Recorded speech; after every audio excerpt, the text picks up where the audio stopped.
9 ingin mewawancarai salah satu akademisi yaitu dosen FISIP yang bernama Kak Ira. Baik, kita akan masuk ke pertanyaannya. Jadi Kak, pertanyaan nomor 1, menurut Kakak, bagaimana pandangan akademisi terhadap fenomena politik uang yang terjadi di negara ini? Oke, baik. Sini boleh Kak Ira yang pegang. Oke, baik. Udah nih kan? Udah, oke. Terima kasih banyak sudah memilih saya untuk diwawancarai kelompok. Perkenalkan, saya Ira Rizka Aisyah Lubis. Saya salah satu staf pengajar atau dosen di program studi ilmu politik FISIP USU. Dari pertanyaannya, pandangan saya terkait politik uang di negara ini, negara ya, bukan di Sumatera Utara kan? Di negara ya, oke. Jadi kontekstual dari permasalahan terkait politik uang di negara ini tuh seperti bisa kita bilang wabah ya. Itu penyakit gitu. Wabah itu kan kalau namanya juga kalau ada wabah itu kan harus dibasmi gitu kan. Jadi kalau saya ditanya dari dulu apa sih pandangannya tentang politik uang, saya tuh selalu menggambarkannya itu wabah gitu. Nah, kenapa dikatakan dengan wabah? Karena itu sudah jelas bahwasanya tidak ada lagi kemurnian dari pilihan seseorang, karena akhirnya seseorang dituntut untuk memilih atas dasar karena dia disokong oleh uang gitu. Nah, sedangkan kita nggak pernah membenarkan praktik dari money politik itu sendiri, dan pun hukum yang menyatakan itu adalah tindak pidana juga sudah jelas. Nah, masalahnya sekarang adalah ketika ada wabah itu harus dibasmi, ketika ada money politik itu harus dibasmi karena sebenarnya udah ada undang-undang yang mengatur. Tetapi masalahnya lagi adalah undang-undangnya nggak berjalan sebagaimana wabah itu harus dibasmi gitu. Jadi kalau pandangan saya terkait money politik di negara ini itu adalah tentang wabah, dan wabahnya harus kita basmi gitu. Semoga menjawab. Oke. Baik Kak, kita akan masuk ke pertanyaan kedua, yaitu menurut Kakak bagaimana pendidikan bisa membantu masyarakat menolak politik uang dan bagaimana cara mengukur keberhasilannya? Oke, terkait pendidikan untuk membasmi dari money politik itu tadi, menghapuskan ya. Kalau dari segi kemurnian pendidikan kan memang tujuannya untuk menuntaskan kebodohan ya. Gitu. Nah, jadi kalau sebenarnya kita nggak boleh secara eksplisit menyatakan orang yang menerima atau orang yang mempraktikkan money politik adalah orang yang bodoh. Kita nggak bisa ya secara eksplisit untuk menyebutkan demikian. Akan tetapi kita tahu bahwasanya orang yang melakukan tindak money politik dan orang yang menerima money politik itu adalah perilaku yang salah. Gitu. Nah, melalui pendidikan kan kita harap yang salah tidak lagi dibenarkan, sehingga yang benar akan terus berjalan sebagaimana dia benar. Kan kita itu berharapnya kan. Jadi kalau menurut saya memang jalan alternatif untuk mengatasi permasalahan money politik ini adalah dengan pendidikan politik. Gitu, kita mengajarkan kepada masyarakat, kepada pemilih, kepada warga untuk memilih pilihan politik bukan berdasarkan uang. Karena apa? Karena itu adalah tindak pidana yang salah. Terus secara garis besar ke depannya adalah jangan sampai memilih orang yang salah, karena politik berbicara tentang kondisi kita ke depannya. Terus juga berbicara tentang kebijakan serta pengaruhnya nanti untuk hidup kita ke depannya. Jadi kalau ditanya ke saya, melalui pendidikan politik itu bisa jadi alternatif solusi. Dan mari kita cukup optimis ketika kita melakukan pendidikan politik, masyarakat kita jadi pintar politik gitu, jadi teredukasi tentang politik. Nah, sehingga nggak ada lagi tuh masyarakat yang membenarkan praktik money politik ke depannya. Jadi pendidikan politik bisa dijadikan alternatif salah satu untuk mengatasi tindak dari money politik itu sendiri gitu. Itu jawaban dari saya, semoga ngejawab. Baik, terima kasih Kak atas penjelasannya. Sama-sama.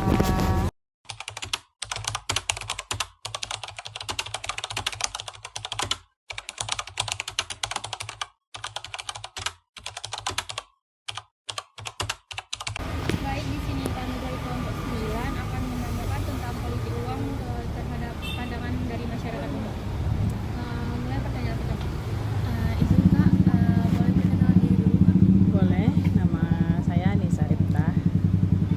Oke, pertanyaan yang pertama, apa yang Kakak rasain ketika ada kasus politik uang di sekitar Kakak? Kalau pertanyaan itu, kalau yang saya rasain itu sungguh sedih dan kecewa sih. Kenapa? Karena di masyarakat ini nggak ada kejujuran sih di situ. Kenapa harus mempolitikan uang gitu? Sedangkan banyak sih hal-hal positif yang lain gitu. Ya, terima kasih Kak atas jawabannya. Pertanyaan kedua dari Almen. Untuk pertanyaan kedua, menurut Kakak bagaimana cara supaya kasus politik uang itu nggak terjadi lagi di negara ini? Kalau dilihat dari cara mengatasinya gini, dilihat dari cara individunya tersendiri gitu. Kalau misalnya individu itu bisa merubah bahwasannya politik uang itu tidak bagus gitu kan. Jadi kenapa kita untuk membilangkan ke orang bahwasannya diri kita sendiri sih yang lebih diutamakan gitu.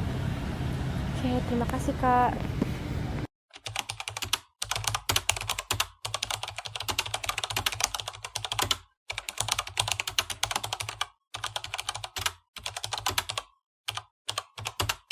Sore Pak, perkenalkan saya Iren dan ini teman saya. Kami dari Universitas Sumatera Utara, Prodi Ilmu Politik. Sebelumnya Bapak boleh perkenalan diri? Ya, saya David Renol, Ketua Bawaslu Kota Medan periode 2023 sampai 2028. Nah, jadi di sini sebelumnya kami sudah mendapat tugas dari sebelumnya video kami ini sudah ada Pak. Ini merupakan revisi dari video kami karena sebelumnya kami itu mewawancarai pihak KPU. Dengan topik tema kami yaitu peranan hukum di masyarakat. Nah, dari peranan hukum masyarakat itu kami mengambil studi kasusnya yaitu money politik. Oke, jadi setelah kami paparkan hasilnya, dosen kami Bang Fai kurang puas dengan hasil kami. Jadi Dari dia, KPU. iya, jadi dia menyuruh kami untuk mewawancarai pihak Bawaslu, yaitu Bapak sendiri. Oke, jadi di sini aku bakal nanya pertanyaannya langsung. Kalau dari pihak orang Bapak, apa langkah-langkah yang diambil oleh instansi Bapak Bawaslu untuk mencegah adanya money politik di setiap pilkada yang terjadi? Pertama, kalau langkah-langkah kami, kebetulan Bawaslu ini mengutamakan pencegahan terlebih dahulu. Jadi seluruh jajaran Bawaslu mulai dari RI sampai kabupaten kota ataupun sampai di Panwas atau PKD tingkat kecamatan dan kelurahan itu tetap mengutamakan pencegahan. Pencegahan yang biasanya kami lakukan itu biasanya seperti berupa surat menyurati lembaga-lembaga terkhususnya ASN, TNI, Polri, baik juga itu ke Parpol ataupun juga ke peserta pemilu lainnya. Jadi awalnya langkah kami adalah pencegahan, salah satunya menyurati dan juga mensosialisasikan PKPU itu sendiri ataupun Perbawaslu.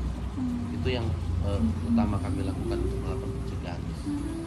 Nah, kalau misalnya di masyarakat itu sendiri, kalau bisa nggak masyarakat itu melaporkan kalau ada terjadinya tindakan money politik itu ke Bawaslu?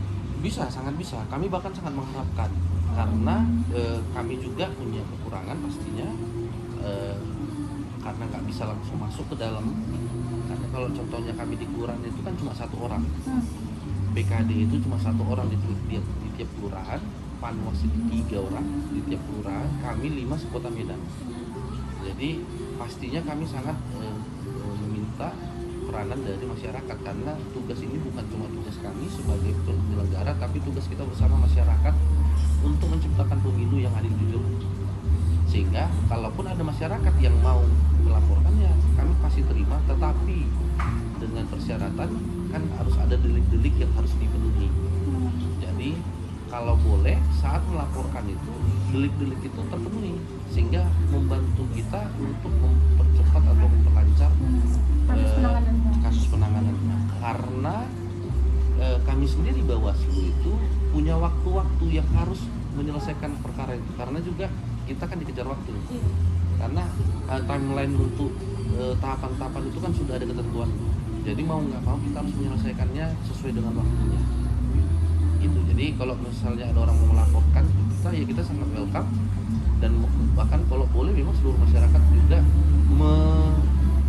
membantu kami ataupun ikutlah dalam andil dalam mengawasi. Setelah kan orang Bapak bisa dapat laporan dari masyarakat kan? Jadi orang Bapak menanganinya itu di orang Bapak sendiri atau bakal dilanjutin ke pihak? Oke, Bawaslu itu punya namanya Gardu Penegakan Hukum Terpadu. Jadi kami bekerjasama dengan kepolisian dan juga kejaksaan. Namanya Gardu, ada 3 lembaga yang turut serta memutuskan perkara atau case tersebut, kasus tersebut. Jadi terlebih dahulu ketika ada masuk laporan itu ke kami akan mengkaji dulu di pihak kami sendiri, ya kan? Kalau memang semuanya sudah terpenuhi ataupun tidak terpenuhi,